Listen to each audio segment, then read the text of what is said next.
Hi, this is Sarah Quintero filling in for Liddy Huntsman for Zions TV.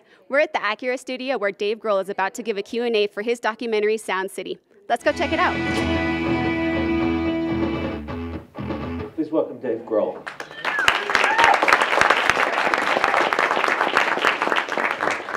Sound City was the type of studio that you would record in if you wanted to capture something real and simple. It had a reputation for its main room, the live room where most people would record. It was kind of like a big warehouse. Never acoustically designed. It just kind of happened that it was the best drum room in the world. And then it had this old board that was designed in the 70s. It was custom ordered, and an old Neve desk. And those two things together, the combination of those two things made for this really incredible sound. So if you went to Sound City to record, what it would do is it would make you sound like you, the bigger, better version of you. So Sound City represented something to the small group of people that would frequent there. You know, it was really people that liked a nice natural sound, something that wasn't manipulated and something that was real. And I'd been friends with them ever since we recorded there in 1991. And when I heard that they were going to close, I kindly offered to buy the board from them. I mean, I honestly feel like that board is such a huge part of my history. I don't know what would have happened had we recorded it on an SSL at some other studio in the Valley, and you know, it might not have sounded like Nirvana, it might have sounded like something else. And that room, the drum sound in that room was just amazing for a reason that no one can explain why. It just was. And so that kind of magic made it very special. But I mean, it was the board, man. I mean, it was like, that was the board. When everyone heard Sound City was going under, it was like, everybody wanted the board. And I honestly, I didn't even ask them how much they wanted for it. I just said, I would love to have it. And they said, okay, we'll sell it to you. I said, I think they decided that I should have it because they knew that I would use it, that I wouldn't just sort of put it in a warehouse, or I wouldn't chop it up and sell the parts. Because I really honestly feel like that board is responsible for the person that I am today. And so I wanted to pay tribute to it by making a movie about the history of the studio. What we set out to do was to not only tell the history of the studio, but explain what Sound City represented to us, which is celebrating the human element of music. My daughter, I have a 6-year-old daughter. She's so into the Beatles. I kind of brainwashed her. I wanted to make sure that she had some sort of solid foundation before she just listened to Gangnam Style all day long. You know? So I came home with the vinyl box set, the new Beatles box set. It's enormous, man. It weighs 70 pounds. It looks like a Toomey suitcase. And I walk in the house and she's doing her homework and she goes, "What is that?" I said, "Boo, this is all the Beatles records." She's like, "What?" She'd seen records before, but... So I opened it up, and just the fact that she could like hold Magical Mystery Tour in her hands, and it was, you know, it wasn't like an icon on her iTouch thingy-dingy, it was like this thing, and she's opening it up, she's looking at all... So I went and I got the record player and I put it in her room. And I said, okay, here's the deal. You take it out of the sleeve and you put it on the thing and you put the needle down, and she's, I'm like, you gotta be gentle. And I showed her how to do it, and I came back 45 minutes later, she had all the records on the floor, she's dancing to Get Back while she's reading the liner notes of another. It's the exact same experience that any of us had when we were children. We did the same thing. Right. So the world has changed, and technology has changed, and there's been this incredible, there's been so much progress, so much has changed, but kids, they don't change, they're kids. That same tactile, tangible experience is just as valuable to them now, maybe more so than it was when we were young. So to me, that can only mean for a kid to see a movie like Sound City, that it can inspire them, they can appreciate it in a way that we would have. Right. And that, I mean, that's really the intention of the movie. In making the movie about a dying studio and analog becoming obsolete, it can feel a little hopeless, you know. Oh no, rock and roll's dead. But it will never die. Music will never go away. The appreciation of music and that connection, you just have to get it into their hands or their hearts, you know. And that's where we started feeling like, okay, well, now we're on a mission. Like, now we're really on a mission. We wanted to actually make something that, you know, that will inspire kids to. I've said it 100 times this week. You go to a yard sale, you buy a crappy old guitar, you start a band with your friend, do it in your garage, you sound like crap, and then you become the biggest band in the world. And that's Nirvana, or that's the Beatles, or that's any of those people. And that's not obsolete. Why would that be obsolete? Doesn't matter. The tools might be different, but the idea is the same. Were all the musicians as enthusiastic about this when you told them what it was about? Absolutely. Because everyone was just as passionate about Sound City and its message as we are. It was really easy, you know.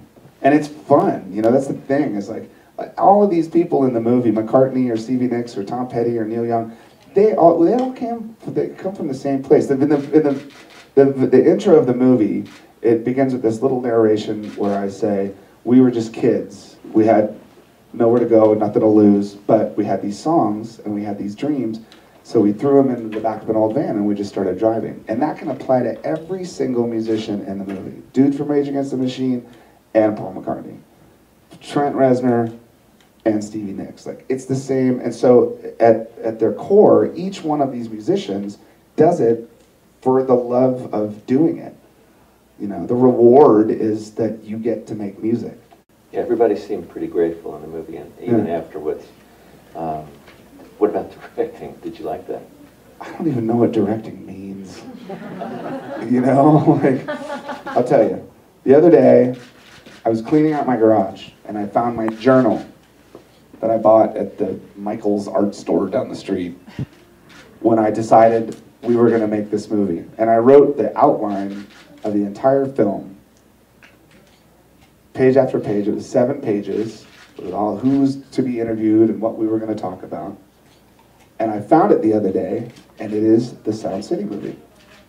And because we had such a clear idea of what we wanted to do, and a very tight group of people, I mean, in total, we were maybe 16 people making this movie, completely independent of anybody telling us what to do or how to do it.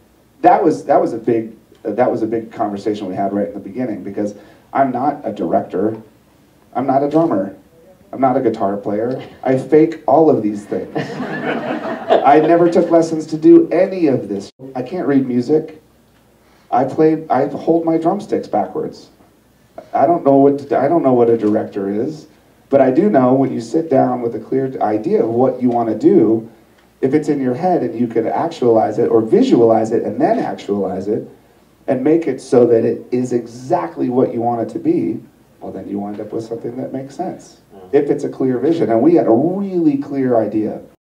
Yes? So do you plan on using that board and some of the magic in the upcoming next Foo Fighters? You have to imagine, I mean, that's like buying a Ferrari and leaving it in the garage. You know? Absolutely. And also, you know, we're sharing it with, you know, other people come to our studio all the time. It's a commercial studio, although it's ours, so it's kind of like our clubhouse. But you know, if you're a band and you're cool and you want to come record at our studio, then you can. I mean, it's funny now because it's like I just made the greatest, longest infomercial for my studio ever. So it's going to be a pain for me to book time in my own place. But that's what it's for. I mean, you know, that's what those boards are for. That's the thing that's kind of a shame, is that because it's considered obsolete, people think, well, why use it? But they have a life to them, you know. There's more of those boards than just wires and capacitors and knobs. There's something inside them, you know. They're all different in their own way, and so that's what it's meant to be used, you know, forever. I can't imagine it would ever stop working. The most important thing to me is that the musician comes first. It has nothing to do with the technology, really. It has to do with the musician, and for a person to appreciate what it is to be themselves or to sound like themselves, right? So it's a different world, but like the children that discover records for the first time, we're still human beings, and we still react to music the same way we would have 100 years ago, I'd imagine. So I think the idea is to lift the veil or the curtain on these people that you look at like they're statues or heroes or legends or icons, you know. When they walk into a studio, they're just as vulnerable as anyone else, you know. When Stevie Nicks opens up her mouth for the first time, it's Stevie Nicks. But then she'll look at you and say, "That's not okay." You're like, "Well, you're Stevie Nicks. What are you talking about?" But so for people to sort of appreciate or understand, like, that's just the way it is. I mean, it's more inspiring to see someone fall down and pick themselves up than just to get that instant stardom, you know. I believe that it can inspire the next generation of kids, because what I'm trying to show people is that it's okay to be people. What's wrong with that, you know? Okay, my voice cracked when I got really into it. I sang a little flat, or I played too fast a little bit. You know, and so it's those sort of things that I don't believe that because the technology has changed that the people have. And the emotion, like we still react to that. When you hear something that you connect with emotionally, that will never change. You know, we're still people. So, I don't know, call me old-fashioned. I feel like it's the most important thing I've done, because it's not for me. You know, I'm part of the story, but it has a lot more to do with other people and musicians and music. And it's hard for people to say, "Really? After all of those records you sold?" And I'm very proud of that, but I'm kind of more proud of this. Well, nowadays, it's almost easier for young bands. You can record an album in your living room for free. And with the click of a button, you can distribute it to the entire world. And if you're really good, then you can go out and play gigs and let everybody know you're coming. It's like, it's almost easier now for the musician. What's that? But you're not going to be on the radio. You never know. I mean, there's a lot more radio out there than the one you turn the dial on, you know. There's a lot that music, you just have to, you kind of have to get outside of that conventional process that we used to use, you know. Radio or records or any of that crap. Ultimately, at the end of the day, if you're really good at what you do, and you go out and play for other people, and they see you be really good at what you do, that's how it starts. And don't expect to be, you know, Justin Bieber, because that's like winning the lottery. To me, it doesn't matter how you listen to the music. It's how you feel the music, you know. Like it's what you get from it when you hear it. You know, if it's just a vocal that sounds like this and then it goes like that, you know, it's maybe one-dimensional. But when you have someone like Bob Dylan, who's reciting something with such emotion that it gives you the chills or makes you cry, that's you could use earbuds, and that would. Earbuds, is that what I just said? Earbuds, and you could get the same reaction, you know. I did a Q&A today, and someone was asking me about like the song contest show, and I had a thought where I thought, you know, could you imagine if Bob Dylan went on The Voice? Like, what would happen? What would happen? You know, Christina Aguilera going, and so. Yeah, so I think it's more about what is being said than how it's being listened to. You know, making the movie was such a thrill, and it was such a joy because of what it represents, and I'm very proud to have been a part of it.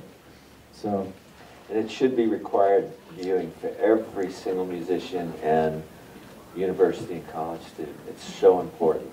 Everything in that movie is so important. I can't thank you enough, really. My pleasure. Bravo. Yeah.